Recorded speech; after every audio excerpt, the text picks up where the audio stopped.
Brian, welcome to the program. Always a pleasure to catch up, and you look bright and happy, so I'm assuming things have been pretty good for this harvesting season. Yeah, it has been pretty good on the whole, Mark. We've battled away a wee bit in amongst showers and stuff, particularly on the tail end, sort of the last half of the harvest, but we're pretty up to date now.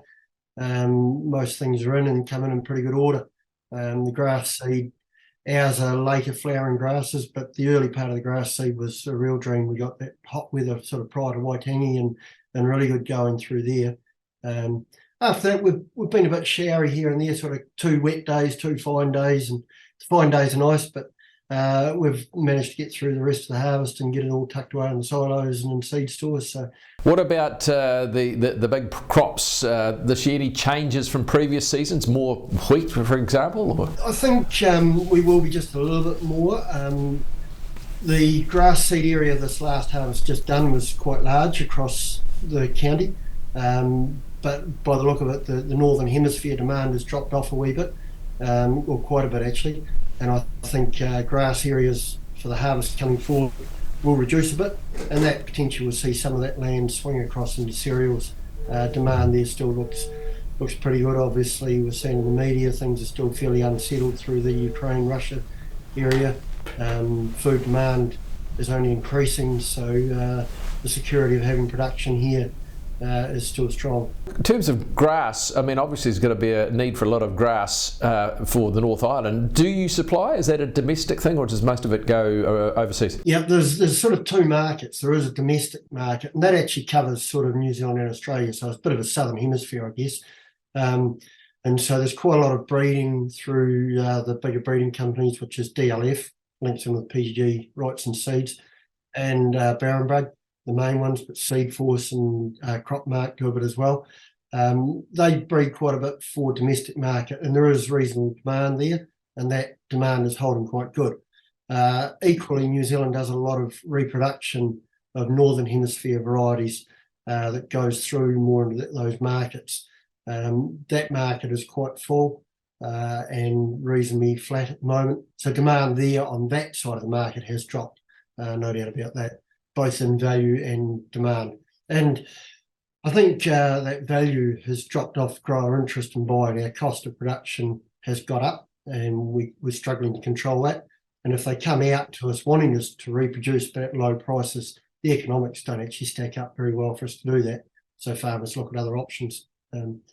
But yes, there's obviously going to be quite an area to regrass in the North Island from flood damage, and we would hope that our seed is there to help do that. Now, you have had quite a bit of rain. I know Canterbury's known for being fairly dry, but you've had quite a bit of rain over this autumn period. Yeah, we have actually. The late part of summer, so from sort of mid-February onwards, we've been reasonably wet. We've had some 50 and 60 mils, and I guess we have to be careful there because to the North Island friends of ours, that's just a wee shower, isn't it? But it has made getting harvest done. Even we're cultivating stubble ground now to get it replanted for next year's crops.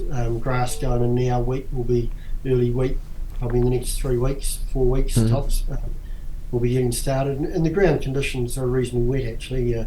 We do a bit of a shower here again now, and we've just had to pull the tractor out of the paddock. It's just too wet and slippery to keep going, and we'll do more damage. What about prices? Are you happy with the way that's going? I know the input prices for what you grow the stuff is pretty severe, but what about what you're getting? Prices remain a bit of a challenge, I guess, and that's a challenging one because we have seen lift in value of most of our product, particularly cereals. If we look back over the last 15, 16 months, we've seen a large increase. We've been at the highest prices we've ever known. The challenge we've got is our costs are equally as high.